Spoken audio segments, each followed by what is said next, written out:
Guys, welcome back to my YouTube channel. ये nursing का part 2 video है और DSSC बी में ये ANM का प्रीवियस ईयर क्वेश्चन पेपर है। मैंने पहले भी बताया है। तो नर्सिंग पार्ट का 100 क्वेश्चंस रहेगा और नॉन नर्सिंग पार्ट का 100 क्वेश्चंस रहेगा।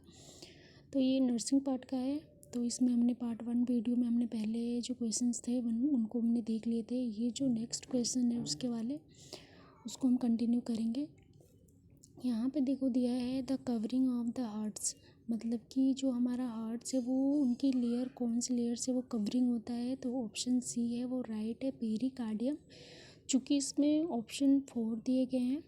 नेक्स्ट है the volume of the blood pumped from the left ventricle is termed as. ठीक है, तो इसमें भी ऑप्शन आपका बी है, स्ट्रोक वॉल्यूम, वो राइट है। इसमें चूँकि 4 ऑप्शंस दिए गए हैं बट इसमें से जो बी है वो राइट है। Vitamin C is also known as, इसमें कहा गया है विटामिन सी को और हम किस नाम से जानते हैं, तो वो है स्कॉर्बिक एसिड। इसका दूसरा नाम है स्कॉर्बिक एसिड। फर्स्ट है निकोटिनिक एसिड एंड सेकेंड है राइबोफ्लेविन, कैल्सीफिरोन एंड अस्कॉर्बिक एसिड। तो इसमें ऑप्शन डी है वो राइट है। नेक्स्ट है goitre occurs due to the deficiency of, जो गोइटर डिजीज़ होती है वो किसकी डेफिशिएंसी से होती है। तो ये हमारा जो गोइटर है वो आयोडीन की डेफिशिएंसी से होती है। तो ऑप्शन ए है वो राइट है, चूँकि इसमें दिया गया है calcium potassium chloride, but iodine की डेफिशिएंसी से गोइटर डिजीज़ होती है। Xerophthalmia is deficiency due to which vitamins, इसमें कहा गया है कि जो जीरोथैल्मिया है वो कौन सी किसके डेफिशिएंसी से होता है। तो ये हमारी आई डिजीज़ है जो कि विटामिन ए की डेफिशिएंसी से होता है। ठीक है, तो ऑप्शन बी है वो राइट है। नेक्स्ट है the blood pressure of the normal healthy person, मतलब कि एक हेल्दी पर्सन का जो नॉर्मल बीपी होता है वो कितना होता है। तो एक नॉर्मल पेशेंट का मतलब जो बीपी होता है नॉर्मल पर्सन्स का वो 120/80 होता है। ऑप्शन बी है वो राइट है। Bradycardia refer to heart and below, मतलब कि ब्रेडिकार्डिया किस कंडीशंस को कहते हैं। तो आपको पता है ब्रेडिकार्डिया होता है, टेकिकार्डिया होता है। ब्रेडिकार्डिया मतलब पल्स रेट 60 टू बिलो जाना एंड ट्रेकिकार्डिया 100 से अबव जाना। तो यहाँ पे हमारा ए ऑप्शन राइट है, 60 बीट पर मिनट्स। नेक्स्ट है bluish discolouration of the skin in referred, मतलब कि ब्लूइश डिस्कलरेशन जब स्किन में होती है तो किसकी वजह से होता है। जब हमारे बॉडी में ऑक्सीजन की डेफिशिएंसी होती है तो ब्लूइश डिस्कलरेशन हो जाता है, जिस कंडीशन को हम कहते हैं साइनोसिस। तो इस ऑप्शन डी है वो राइट है। साइनोसिस वाली कंडीशन को ब्लूइश डिस्कलरेशन वाली कंडीशन को हम साइनोसिस कहते हैं। नेक्स्ट है prolonged the ridden patient have the risk of developing, ये हमारा है डिस्टोलाइटिस अल्सर है। ऑप्शन ए राइट है। इसमें अल्सर के बारे में पूछा गया, जब एक पेशेंट लॉन्ग टाइम तक बेड पे लेटे रहता है एक ही पोजीशन में तो उसको अल्सर्स हो जाते हैं। ठीक है, वहाँ पे क्या होता है ब्लड की सप्लाई रुक जाती है जिसके कारण ये अल्सर्स उत्पन्न हो जाता है।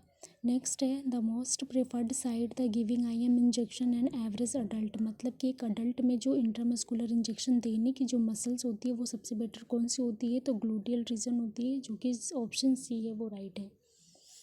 नेक्स्ट है एनाल्जेसिक ड्रग रिड्यूस्ड, हम एनाल्जेसिक जो ड्रग होता है वो किस चीज़ को रिड्यूस करता है। तो analgesic drug pain killer drug है जो कि पेन को रिड्यूस करता है। तो ऑप्शन डी है वो राइट है।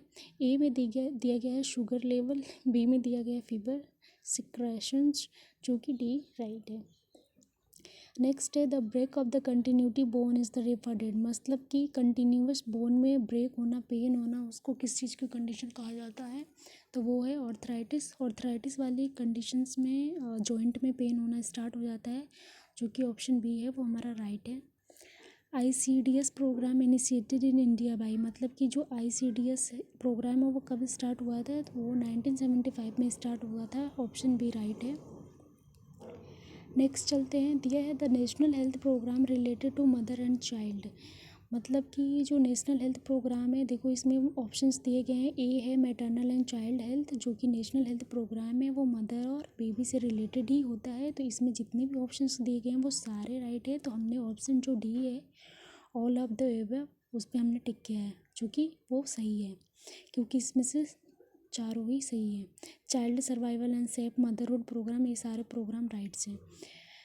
नेक्स्ट देखते हैं, the normal supplement IFA during the antenatal period, option A वो राइट है, 1 टैबलेट थॉट आउट्स पीरियड्स, क्योंकि एंटीनेटल पीरियड वो होता है ड्यूरिंग डिलीवरी बिफोर वाला जो पीरियड होता है उसे हम बोलते हैं एंटीनेटल पीरियड। उसमें हम जो IFA की गोली देते हैं, आयरन फॉलिक एसिड, वो दिया है 1 टैबलेट थॉट आउट पीरियड, मतलब उस टाइम पे हमें क्या करना चाहिए, 1 टैबलेट देनी चाहिए, जो कि ऑप्शन ए है वो राइट है।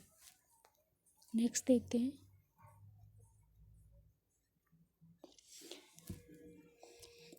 The ovarian cycle is initiated by, मतलब कि जो ओवेरियन जो साइकिल है फीमेल्स में वो कब इनिशिएटेड होता है और किसके वजह से होता है, तो इसमें से जो हमारा ऑप्शन है folic stimulating hormone FSH, option A right है। नेक्स्ट देखते हैं, इन 40 days of the menstruation cycle the ovulation occurs, मतलब कि जब 40 डे का मेंस जिसका होता है, वैसे तो 14 डे में होता है, जिसका 28 डे का मेंसेस का साइकिल होता है, बट इसमें कहा गया है इन 40, ये घुमाने वाला क्वेश्चन है, इन 40 day menstruation cycle the ovulation occurs 8, तो इसमें सी ऑप्शन राइट है, क्योंकि 26 डे पे क्या होता है, ओवुलेशन स्टार्ट होता है, तो ऑप्शन जो सी है वो राइट है। नेक्स्ट है bluish discolouration of the vagina in called, मतलब कि जब ब्लूइश डिस्कलरेशन वजाइना में होता है तो वो उसको कौन से साइन कहते हैं, तो वो हमारा चैडविक साइन है, ब्लूइश डिस्कलरेशंस, ठीक है। नेक्स्ट है, regular rhythmic constructions can be felt during by manual examination is called, मतलब कि जो बाई मैनुअल एग्जामिनेशन है, जो हम रिदमिक कॉन्स्ट्रक्शंस को फील करते हैं उसको किसने कहा है, तो पाल्मर साइन कह सकते हैं हम, ऑप्शन ए है वो राइट है। The normal heart of the infant after birth में बी रेंज बिटवीन, कितना होना चाहिए, 120/160, एक इन्फेंट में जो उसका हार्ट बीट है 120/160 नॉर्मल है, ऑप्शन सी राइट है। 131 में आता है, मॉर्निंग सिकनेस यूजुअली डिसअपियर, मतलब कि जो एक प्रेग्नेंट वूमेन है उसमें जो मॉर्निंग सिकनेस है कब डिसअपियर होता है, मतलब कब गायब हो जाता है, तो ऑप्शन सी है वो राइट है। 132 में देखो, which formula is use to calculating EDD, मतलब कि इसको किसने दिया था, EDD मतलब होता है expected date of delivery, Naegele's rule से, ये ऑप्शन ये राइट है। Thank you. अगर आपको वीडियो अच्छी लगी तो लाइक एंड सब्सक्राइब जरूर करें।